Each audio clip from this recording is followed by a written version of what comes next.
guys, JT Anime Nerd here, bringing you all that nerdy goodness. This has been a long time coming, but I'm finally back in the gist of it, and I'm sure some of you who watch my channel either remember or probably don't know that I attempted to rewrite the story of Kingdom Hearts 3 that I called Kingdom Hearts 3 Keyblade War Edition. I call it that because I'm completely redoing the build-up and actual final battle to make it feel more like a traditional anime war arc, as well as rewrite the story to make Kingdom Hearts 3 as big or as even bigger than Kingdom Hearts 2. Because let's be honest, Kingdom Hearts is basically Disney's anime version of Star Wars with Disney characters, and if you're gonna do a war arc, you gotta put a little more effort into it than what we got. Because for one thing, Sora got too much of the spotlight in the final battle. You've got perfectly good Keyblade wielders, and you should just shoehorn Sora into the mix in what was supposed to be their biggest moments in the games. Yeah, no. Everyone's gonna get their chance to shine in this game. Not just Sora. We get it, he's the chosen one, but the story doesn't have to push that in our face every few minutes. The other Guardians of Light deserve the spotlight too, and they're gonna get it. So, many concepts and story beats are going to be rewritten. Now, my imagining of what Kingdom Hearts 3 was supposed to be, and is to a point, is the culmination of all the previous games before Kingdom Hearts 3.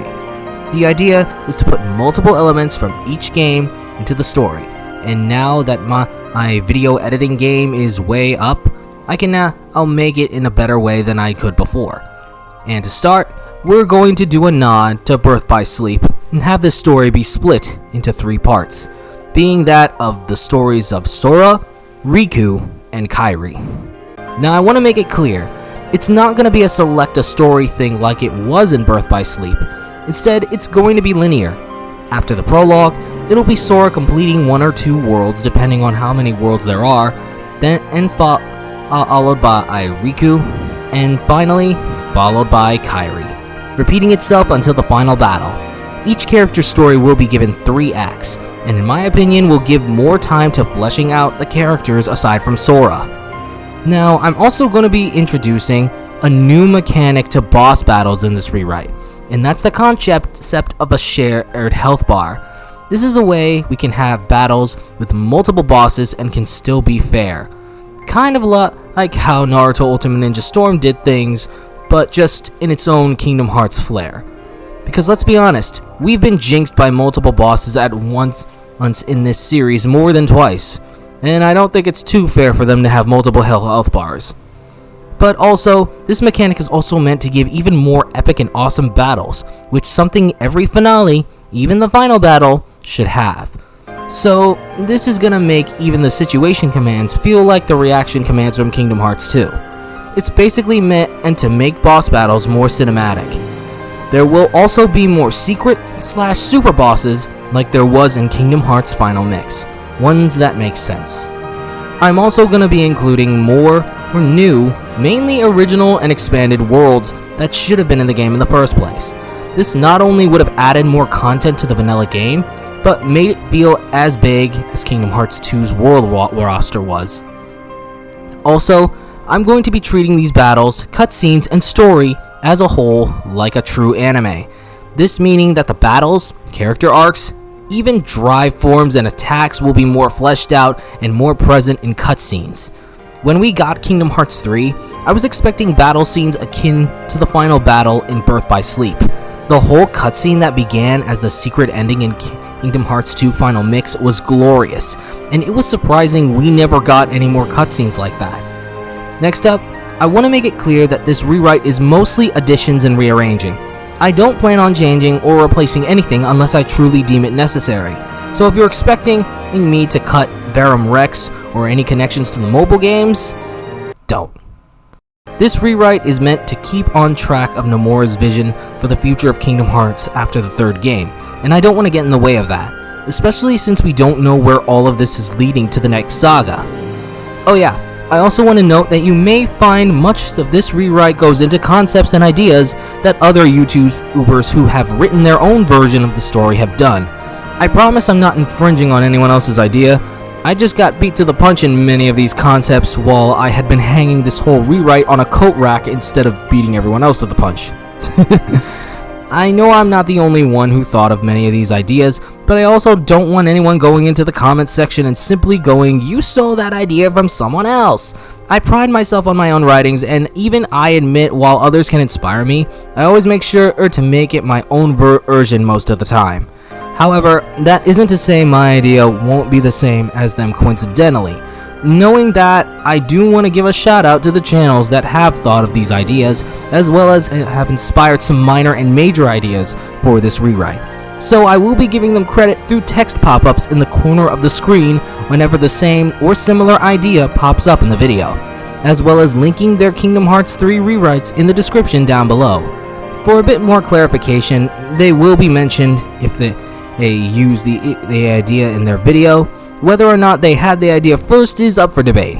I'm not all-knowing like the Watcher from Marvel. Finally, I also want to make it clear that I'm not claiming to be a better writer than the team that worked on Kingdom Hearts 3, especially Nomura. Could the game have had a better story and have been better expansive-wise? Yes. But he worked with what he had, and no one's perfect. Not even me. And remember to consider this rewrite series as a non-canon fanfiction. I don't want people complaining in the comments section about certain story decisions because they're taking this too seriously. I do these rewrites not just for you guys, but for myself as well. I'm completely adamant on telling the stories I want to tell when it comes to videos like these. I'm all for feedback, both negative and positive, just don't be mean about it. Now then, I've vented all my frustrations, I've laid out my plans, and now we're ready to roll. So, ladies and gentlemen, I give you Act 1 of the perfected version of Kingdom Hearts 3 Keyblade War Edition Remastered. Okay, let's get into it.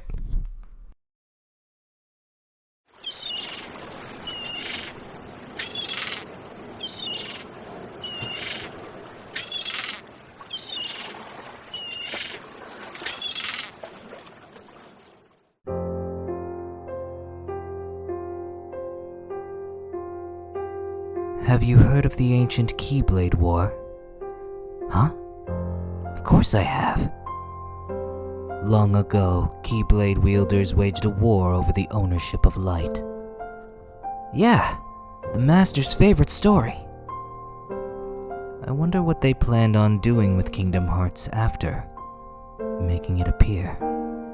Who knows? I don't get why anyone would initiate a war.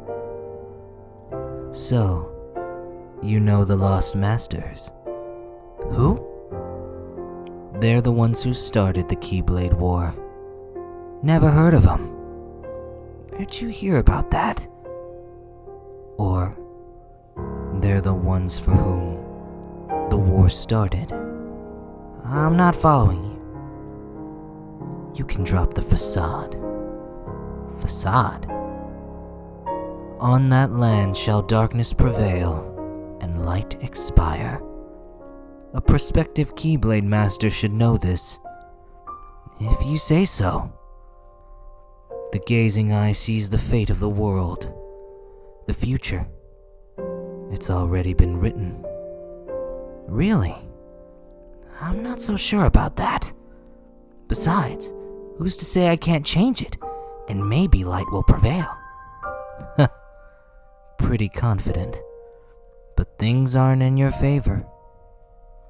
Perhaps. But unlike darkness, there's more to light than meets the eye. You might be surprised. Oh, I hope so.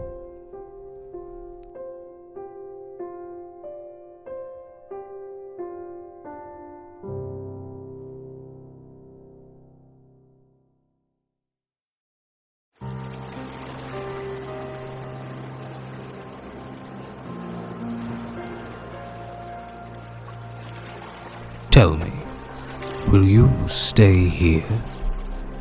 I can't shake the feeling that these waters touch another shore I visited. The Destiny Islands. You've heard of them? Yes, they are quite lovely. A far cry from this wasteland. I'm staying. Someone will come for me. These waters are the in-between of dark and light. It shores the margins of day and night. They brought you and I together. So why not also you and another? Yes.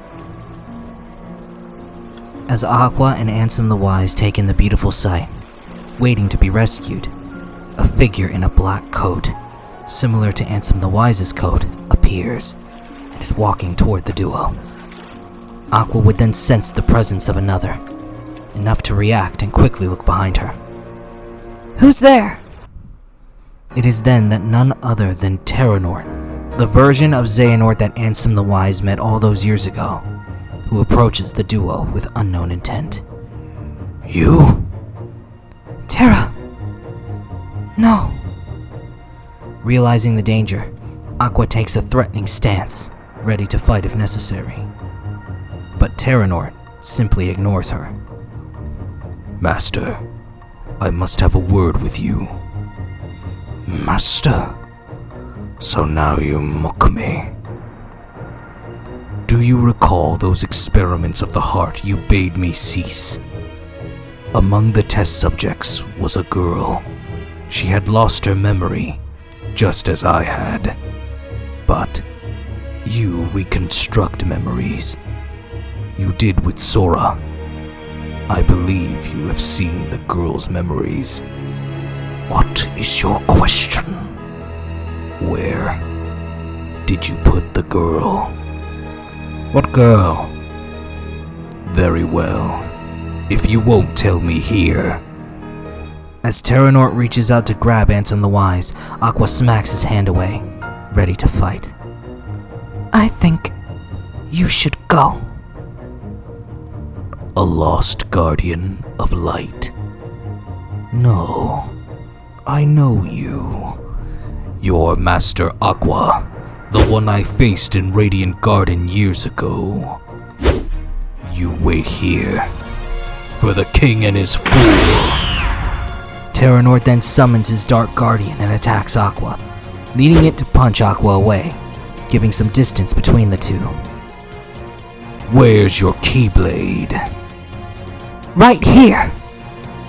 Aqua summons her Master Defender Keyblade, and thus the first boss battle begins, acting as the tutorial for the basic controls. After getting Xehanort's health to a certain point, however, the battle is interrupted by two other individuals who try to blast Aqua with a Dark Blast and Laser Beam. These individuals are none other than Ansem, the Seeker of Darkness, aka Xehanort's Heartless, and Xemnas, Xehanort's Nobody. What? 3 Terras? No, my dear. 3 Xehanorts. From here, the boss battle continues as a normal fight, introducing the shared health bar concept, where multiple individual characters share the same health bar. In this case, it's Xehanort, Xemnas, and Ansem. Aqua begins fighting Xemnas, and after getting his health to a certain point, a reaction command has him switch with Ansem, the Seeker of Darkness, and then the battle continues and ends like a traditional boss battle.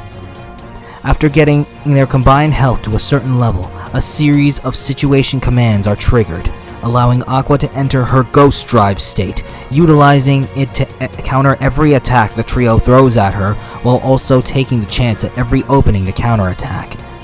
The situation command would finish with Aqua turning to her Spellweaver state, unleashing her fullest of magical power, and attempting to destroy the trio of Xehanorts all at once using her Light Bloom Shock Lock attack, only for the smoke to clear and reveal their survival, ending the boss battle.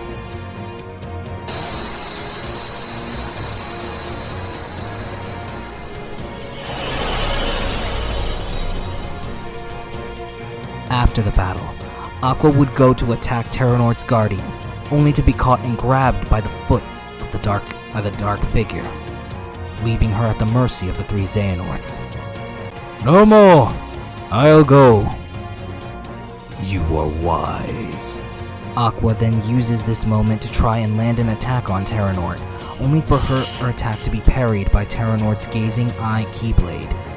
Xehanort then readies himself for his next attack, as Ansem and Xemnas stand by his sides. Poor thing. I mustn't leave you with nothing.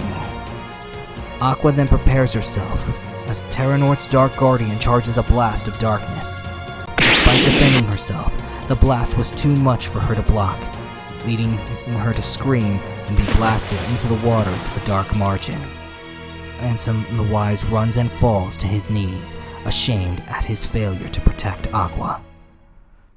Aqua then falls deeper and deeper into the waters as she sees her Master Defender Keyblade drift away from her, and her vision begins to blur.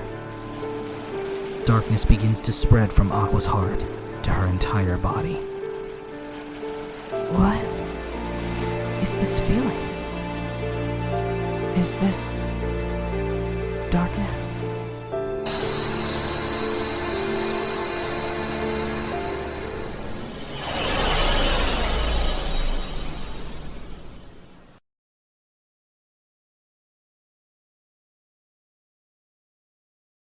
In order to defeat Xehanort, there are allies we must gather, acting now to rouse them from their slumber. We have discussed this before, Sora. Your Mark of Mastery exam was conducted in the hopes you would acquire the power to wake them. However, the darkness nearly took control of you, and your grasp of your new abilities leaves much to be desired. Furthermore, Xehanort nearly made you his vessel, and in the process stripped you of most of the power you had already gained by then. I suspect you have already noticed this, correct? Sora! Whatever. Happens all the time. Yes. Chip and Dale are currently analyzing the data that Ansem the Wise provided to Riku, which could offer us a clue to retrieving our friend's lost hearts. I have very high hopes for this data. However, our greatest chance at stopping Xehanort's plan still lies with you, Sora. If you trust the guidance your heart gives, I know we will find all of the Guardians of Light. But first, you must regain all of the strength you have lost. Perhaps it is foolish to expect a complete recovery, but it is absolutely vital that you perfect one power, the power of waking, which you failed to master during your exam. There is someone who's lost his strength and found it again, a true hero to whom you ought to pay a visit. Perhaps he can point you in the right direction. Got it. Master Ansem? You can count on us to take care of Sora. I would have it no other way. I put Sora in your hands. Donald! Goofy! You can't become a master without us. Huh? I never would have thought you'd fail that exam, Sora. Hey! Face it, you're just a half pint. The three of us together make a whole pint.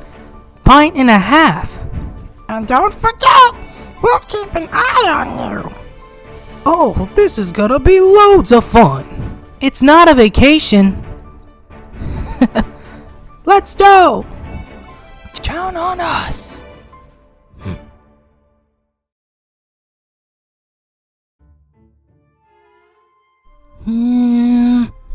How are we supposed to get there now? What? I thought you knew. Looks like all the old highways are closed. Didn't Master Yensid say that Sora should trust the guidance his heart gives? Come on, Sora. Which way? Hey, would you get serious? Give me a break. I'm trying. These things take time. Well, since we've already been before, why don't you try picturing our friends like we're there?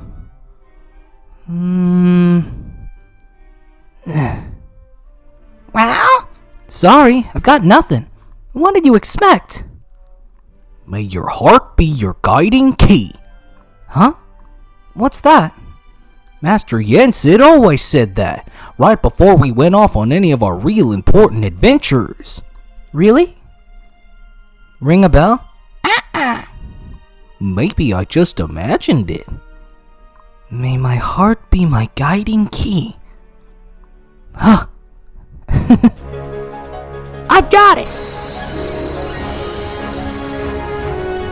It's the time! Alright, Olympus Coliseum, here we come!